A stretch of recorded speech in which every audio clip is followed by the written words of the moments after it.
แล้วโอ้ดับเบิลอีกแล้วจ้าโอ้ my god อะไรค่ะ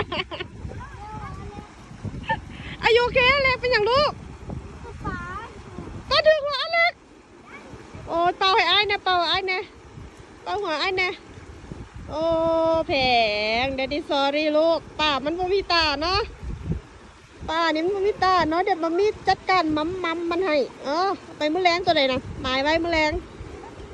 จัดการตีอีกมาเลยจะได้ไม่ให้ลูกเขาเจ็บเอามัมรถมือแรงนี่ฮะเอามันมัมรถมือแรงนี่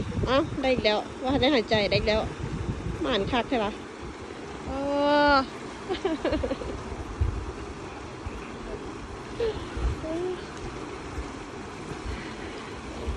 มัมกูดบอยได้จังเลยเนาะ